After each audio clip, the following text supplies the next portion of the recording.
Do you consider yourself a courageous person? Or have you ever thought, wow, if I just had more courage, my life would be better?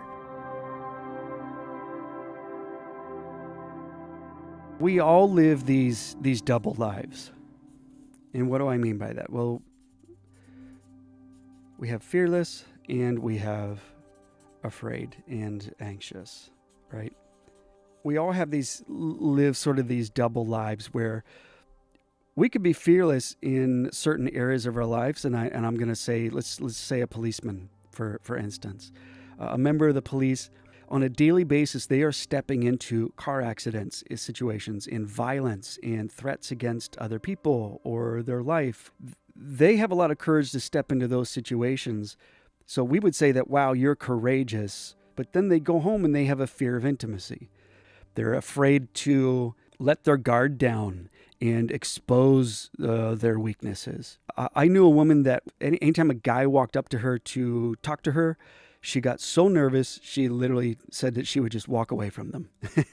And she didn't know how to handle the anxiety of a conversation with someone that she liked. But then her day job was a teacher and had no problem standing up in front of, 50, 60 students, let alone guiding them.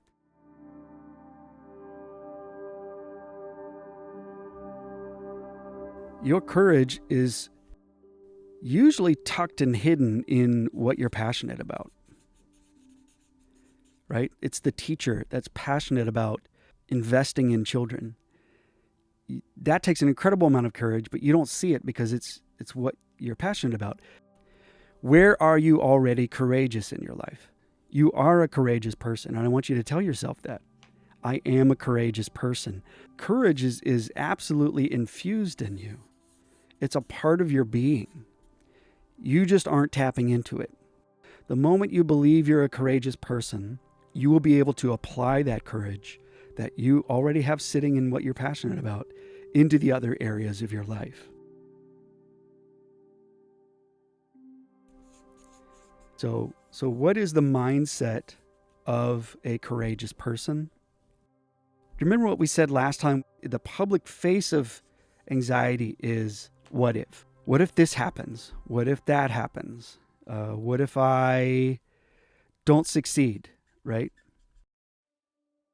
What if they laugh at me? What if I fail?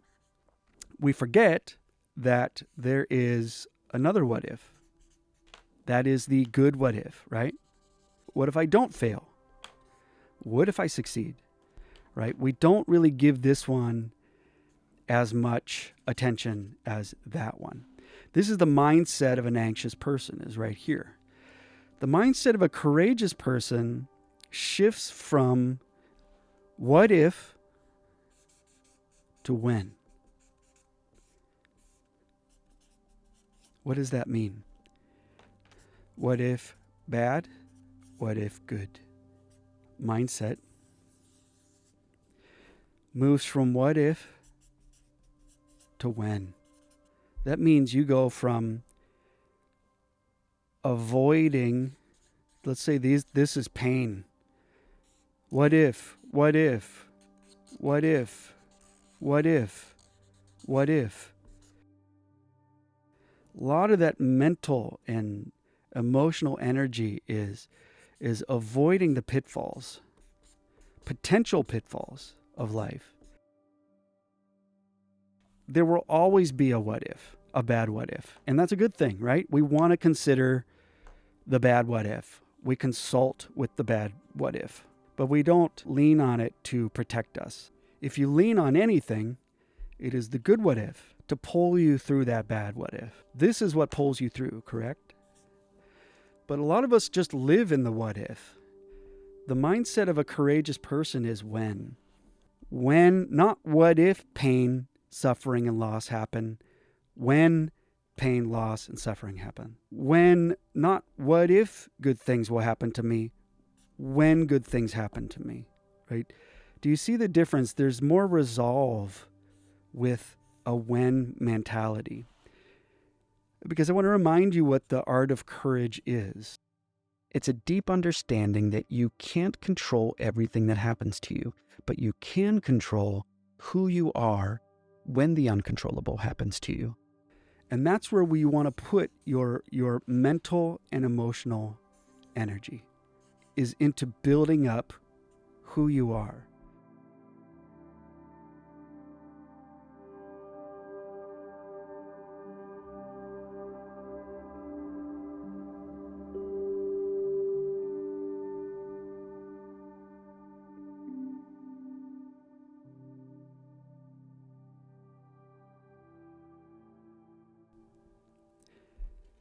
Okay, so how do you strengthen a when mentality? I want to go back to this thought that I need more courage. You don't need more courage. You need more change.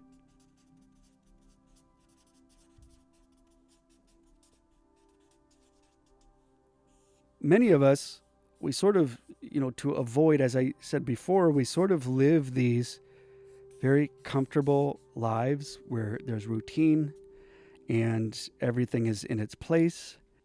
But there's something in us that kind of wants more out of life. But, the world is scary. We got billions of people all making choices, their own choices that impact us on a daily level. And so when change happens, it kind of hits you, change in life hits you, and just sort of blows apart things that you've built, right? Sort of rattles everything, and it can be painful. So no wonder we do everything possible to avoid this. Yet change is exactly the place where your courage is living and waiting for you. Change is the context for where courage is exercised like a muscle in your life.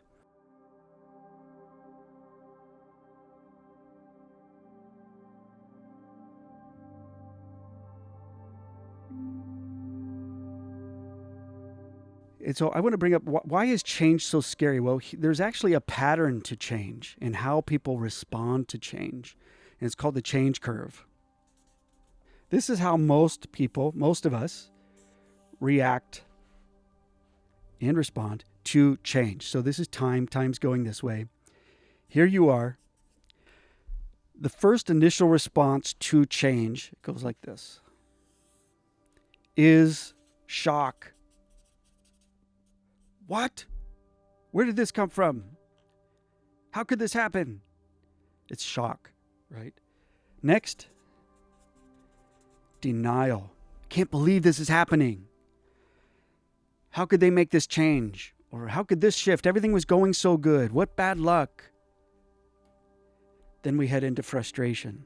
And frustration moves into depression. And who knows how much time passes to this point. If the change is severe and even traumatic, people stay here. For years, they'll just stay here, saying, it's not fair. Why? Why me? Then after time goes by, you start to experiment. You start to adapt, right? Start to adapt to it. And then you decide, okay, life is to be lived. The world doesn't stop. I have to do something. But you're wounded. You're still wounded here. And then you integrate. You integrate it into life. And then, before you know it, this becomes the new norm for you. Right? Until more change comes.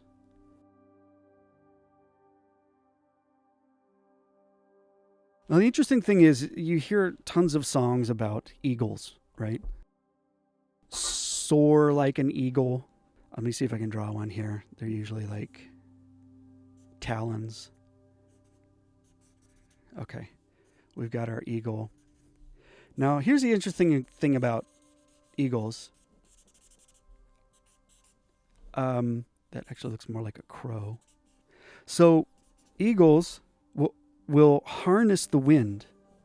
This is how they fly. The wind is blowing and they actually don't flap their wings. They flap their wings maybe for a total of 2 minutes every hour. They really conserve their energy.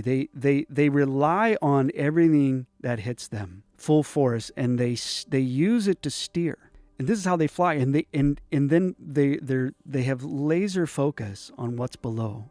And whether it's food or mostly food, they will dive at 150 miles per hour with complete strategic strikes. But this is the when mentality. As we said with courage, courage is not avoiding everything that hits you.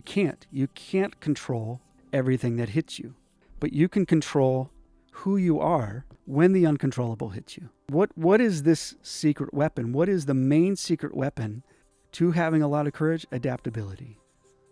This is the when mindset. Adaptability is a strength that we all have. This is what you lean on when you just show up. Courageous people who master adaptability, like our eagle.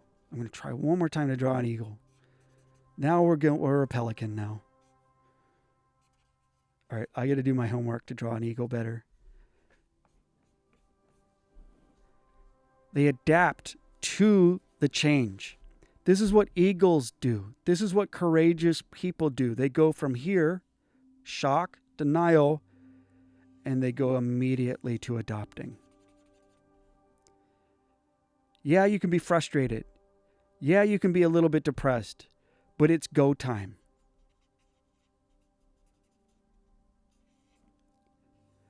The quicker you can adopt the change or experiment with it, what is it, adopt it, and adapt, the faster you go into your future. And it is possible to even do this. Experiment, adopt, adapt, and be hopeful. And hold on to your peace. And so courageous people who master adaptability don't see things as obstacles. They don't see a wall as an obstacle. They see it as opportunity. They see it as a blank canvas to create. Plus the beauty of this, and we talk about this in previous videos, how you get past this wall or the adaptability of now what do I do, that is the stuff of life. That is where you grow, you learn, and you have an amazing story to tell. Which ultimately is what life is. That's why courageous people don't fear walls or obstacles or pain or loss. They see them as opportunities to stretch them and grow, learn, and create amazing stories to tell. All right, we're going to look at this thing that perhaps guides you and steers you, and that is this fear of pain, loss, and suffering. So I want you to think back to your own trauma, and I want you to write down perhaps what that was. It could be one word, it could be a situation. Just draw a line, and I want you to write it down right there. And so trauma is real, right? Trauma is what oftentimes fills our cart. When our mind and heart go into the past, when they leave the moment, that feeling of anxiety, leaving the moment goes into the past with that shopping cart, we fill that off the shelf with our own trauma, something that happened to us. What happened then is what's about to happen or could happen. And so therefore, it draws my boundary, it draws my limit. I will not go here. So trauma is a very real thing. So write that trauma down, whether it was something where you were attacked or that you suffered loss, great loss, the loss of a person, or even words that were said to you. I want you to write that down.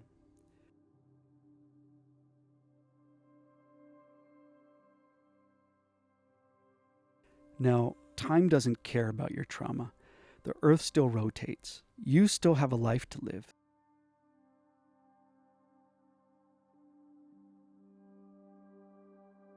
Like a pile, it stinks.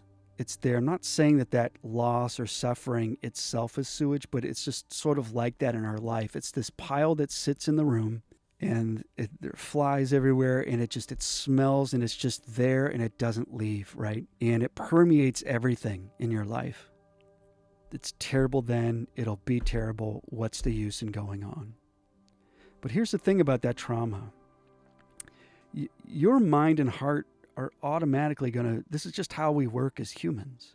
So what do? Well, you have to see that trauma differently. So I'm going to write it down again. You have your line, right? You wrote down your trauma. Pain, suffering. So I want you to turn it around, right? Now that pain and loss and suffering that happened to you, it's not sewage.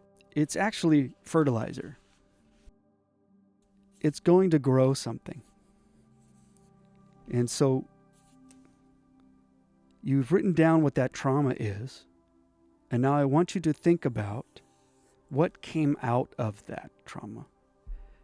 So let's look at one piece of fruit here. And I'm going to color these. What came out? What is one piece of fruit that came out of that trauma? Did you meet a person that you really care about that only happened because of that incident? Who is that?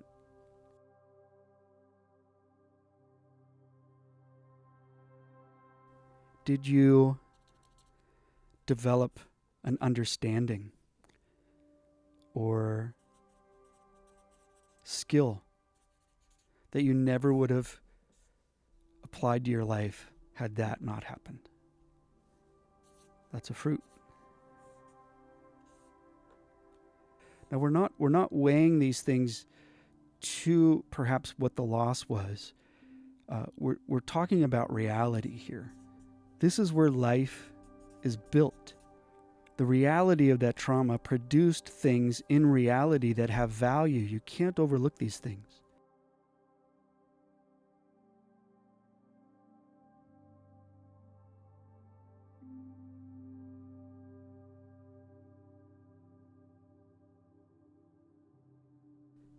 Courageous people embrace the when mentality of pain, loss, change.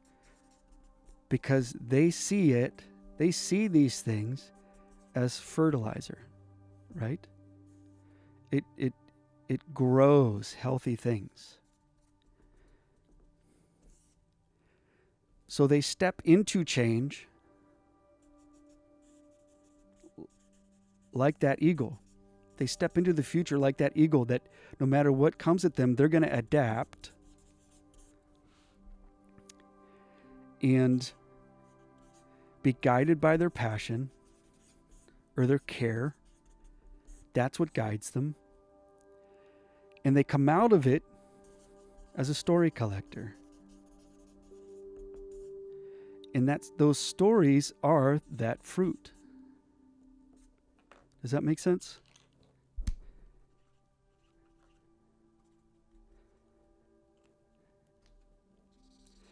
And so guess where those stories go? As I said, they go on that shelf.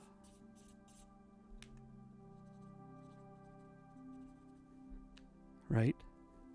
I mean, there could be loss there, but they, almost like an intercepted pass in football, their mind doesn't focus on the loss, the bad what if, therefore bad what if.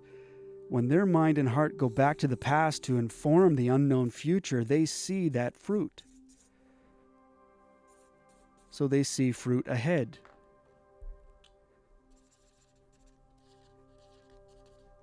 And they just show up, knowing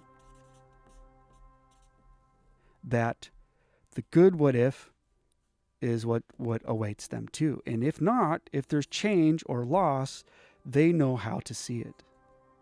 They see what comes out of it. Well, I hope that this helped you in some way. I would love for you to continue with me in this conversation about anxiety and fear. There's a lot more material that I want to cover. So thanks for joining me. I'm Joby. This is The Art of Courage. We'll see you again soon.